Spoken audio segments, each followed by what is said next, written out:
Hi! I am popping in here because at the time that I recorded the video you're about to watch, I had only watched K-pop Demon Hunters maybe like 4 times. And since then, I have admittedly watched it many more times. And each time I find something new, or at least something else that I'm like, genius. So who knows, there might be more coming. So that's number 1. Number 2 is that when this video drops, it's probably going to be a little bit later than our usual schedule because time is timing, and also it really doesn't matter when it comes out, as long as it comes out. That's it. Okay, thank you. Hello. So I guess I wanted to first say that I am offering this breakdown not as a film critic peering in from the outside, right, but as a queer trans Korean person, an immigrant who grew up inside the machinery that K-pop Demon Hunters quietly exposes. Everything that follows is stitched from lived memory and documented scholarship, with sources noted, so you can pursue them deeper if you want to. So I just want to say that if you are coming in from a different cultural frame, that I hope you are going to read or watch, rather, with curiosity before anything else. And I just want to say I'm pretty excited, because as I am recording this, K-pop Demon Hunters is number 1 on Netflix's global top 10 for the 3rd straight week. These are not real idols, right? But the soundtrack has knocked real world groups off Spotify's daily charts. Crazy. That's wild, you know? Like, even like TikTok and Instagram, the feeds are like nothing but cosplay choreos and like tear-streaked reaction videos. Basically, what I'm trying to say is that the culture quake is happening, bless you, right now, and I get to talk about it, which is very exciting. Before, a song, a single lyric hits, the texture of the film basically announces you're in Korea now. There's the minhwa panels of old folk art, the pleated hanbok silhouettes that are like fused into the idol stage wear, and prayer ribbons, sowanji, that were like flapping around and also referenced. None of that is just pan-Asian filler, okay? It is specifically Korean semiotics. Then on the soundtrack, throughout the film, you can hear moments of high note strains on the vocal cords, the same way that traditional pansori singers would push han through the throat, as it was said, until the sorrow cracks open and becomes melody. That audible strain matters because it resists kind of the general standards of polished effortlessness and signals that feeling outranks pristine tone. And I love that they included parts of that in there because it is so much of what brings us together in Korea. Scholar Jin Park calls this effective roughness, arguing that Korean vocal traditions prize audible labor as proof of sincerity. And I'm sure there are people that might question, why keep the scratches? Why keep the fry, right? Because Korean culture has been export tidied for decades. Soft pedaled to sell skincare, ramyeon, and tourism. I guess what I'm saying is that leaving the cracks in the voice in those moments in the film, eventually tells diaspora kids, your mess is welcome. Like, your han is welcome. Okay, so when Rumi's skin blooms with the fractal markings, right? You first see it, she takes it off, and you're like, whoa, what the fuck? The script never actually says she has inherited trauma. Instead, it kind of shows silence. No birth records, no father, a mother who, has passed, and then an adoptive mother who chokes on explanation. That's not directly said, right? The way that they present it in literal form is in the cracks, in the patterns, and relayed to as demons. But that's exactly how generational shame travels in Korean families. They're implied and unnamed, but visibly shape bodies and choices. It's said that in Confucian lineages, emotional debt is transmitted like property, quietly, obligatorily, and rarely itemized. There's even a Korean proverb that says 치부를 드러내면 안 된다, which kind of roughly translates to like never expose the blemish, right? And in the movie they say our fears and faults must never be seen. The film externalizes that blemish or pattern literally on the skin, making the ghost story legible for once, I guess. And I do want to point out that like Western trauma narratives love explicit confession, whereas Korean narratives often rely on the ellipses, right? Like subtlety respects cultural reality and avoids the voyeuristic gaze that pathologizes without context. And this is why outsider like therapy react videos, of which I've seen a few, those can feel violent in a way because they're, you're filling in the ellipses with foreign frameworks. Whether or not you are able to acknowledge that, it leaves so much empty, right? Like you don't understand the cultural nuances of being Korean. So how can you actually, especially for white people, I'm just gonna say that you shouldn't be making react videos and trying to talk about therapy, westernized therapy concepts, and impose that on a completely non-Western relationship. Just saying, it's fine, do your life, but that does bring me to Celine, who is what I saw the videos on, and mainstream reviews peg Celine as emotionally distant, which is not untrue, but that's not a complete story. In a society that could have legally or socially abandoned a half demon child, she instead chooses radical caretaking, elite training, emotional cover, financial support.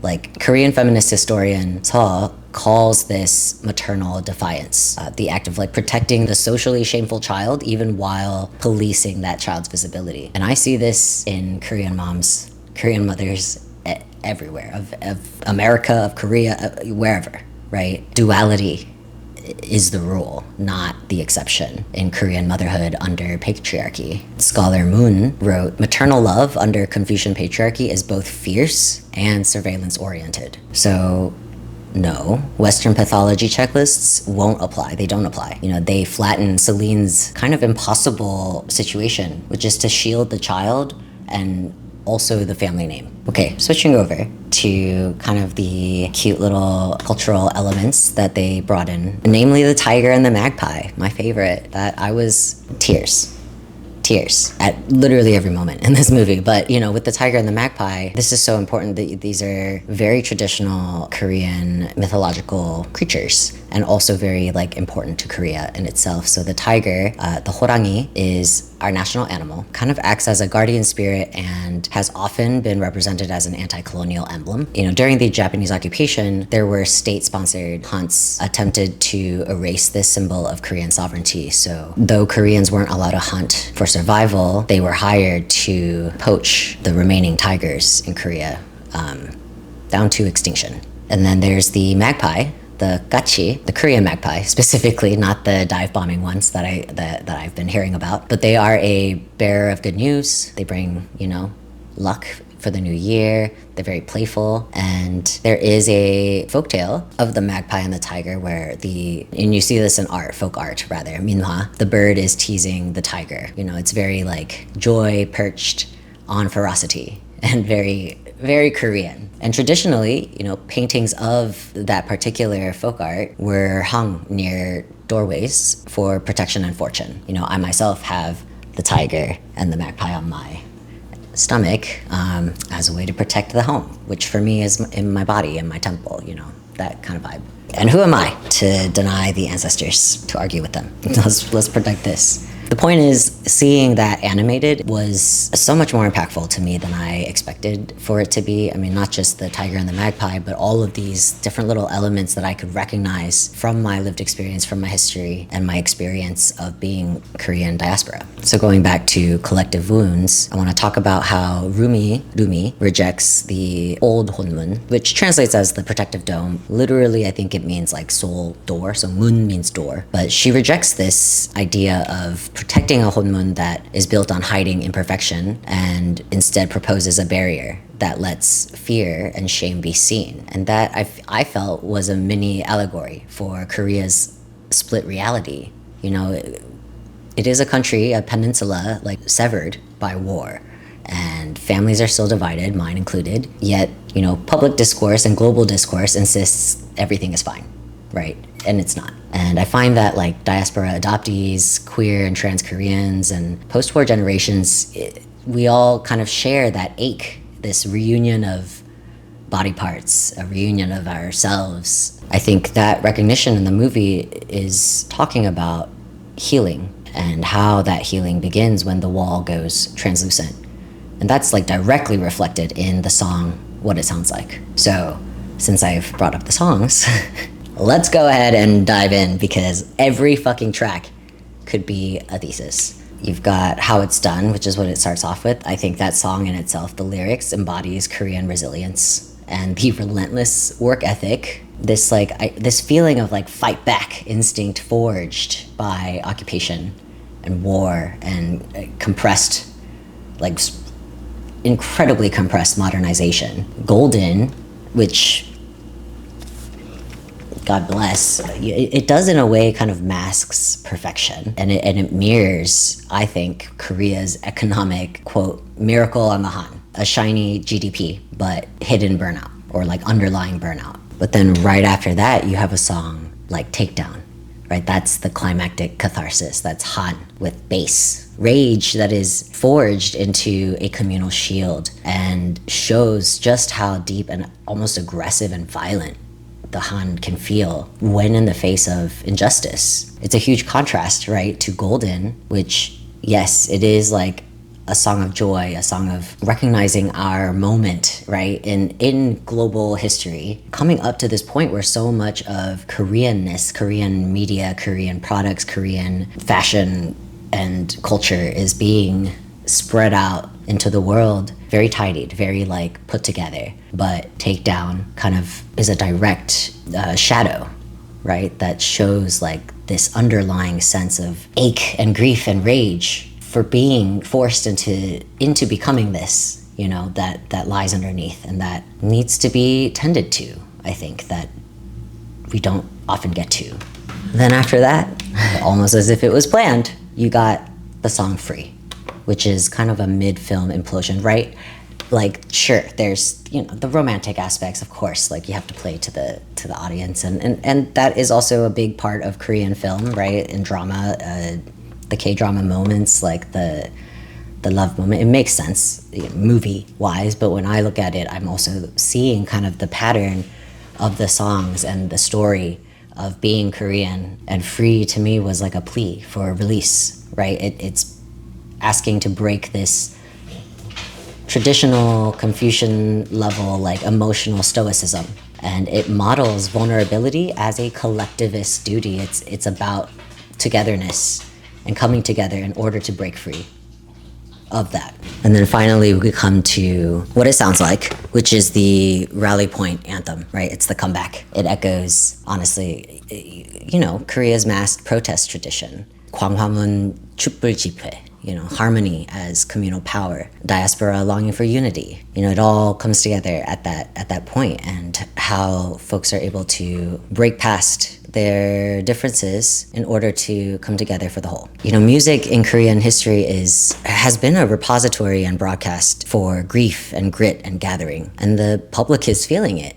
You know, July 27th, Golden logged 31 million weekly streams, you know, and reclaimed Spotify's global #1 and outstreamed new releases by BTS and Blackpink. You know, 7 soundtrack cuts crowded the US daily top 20 earlier this month. And these tracks aren't decorative interludes. They're ritual technology tracing an emotional evolution of Korea. You've got that disciplined pushback, the polished perfection of Golden, then the rage alchemy of Takedown, the acknowledged collapse of Free, and then the collective resonance of What It Sounds Like. Real world K-pop already scrambles gender, okay? Girl groups like 21, Dreamcatcher, Blackpink, XG, you know, they are spitting fire, whereas the boy groups normalize tears and softness and tenderness and lavender eyeshadow. This movie pushes that logic. Girls guard and protect while boys fracture. And historically, Korean women, you know, smuggled court letters. We had kiseng networks. Kiseng were high-end sex workers, and they would smuggle court letters through their networks. Korean women also hid fighters during the March 1st movement and organized modern labor strikes. The film honors that lineage. Personally, I think that there was also quite a nod to the 4B movement, which, if you don't know, that's a feminist movement that refuses to feed systems that cannibalize women by rejecting marriage, rejecting traditional heteronormative norms, basically. It's been said that protection performed by women has been Korea's most consistent revolutionary strategy. So huge shout out to the Korean women out there just holding it down. You know, K-pop Demon Hunters is not bubblegum fantasy. You know, it to me, it's like a hand sliding across the diaspora table, you know, whispering like, I know you, I know what you buried and what you're holding on to. It teaches that rage is holy and song is shelter, and the bravest parent, guardian, is the one who can love a child that could shame them. I feel like this movie and its presentation and the soundtrack and the ways in which it's kind of popped off, it feels like a love letter from those who made it to all of the different diaspora of Koreans, and kind of a nod to all of us to be like, hey, like we're all still out here, we're all still feeling the Han, we all understand it. From an outside perspective, the movie's great. I love it. It's great. You know, the music is fire. Like the animation, oh wow, talent. I can't even, like, it's all so good, right? But beyond that, it is also having me reflect even more on my experience as a Korean American, as a queer and trans Korean, and as an immigrant. So yeah, this was long, but I don't care. It was important to me, and I really wanted to talk about it and share kind of all of the things that I've gathered from watching this movie.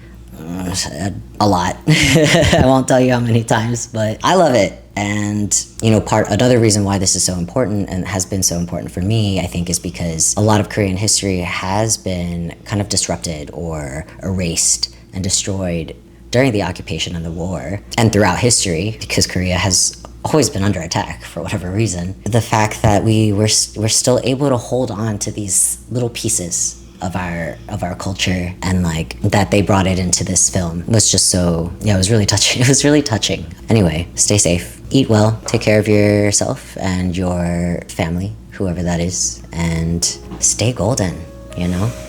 Love y'all. Bye.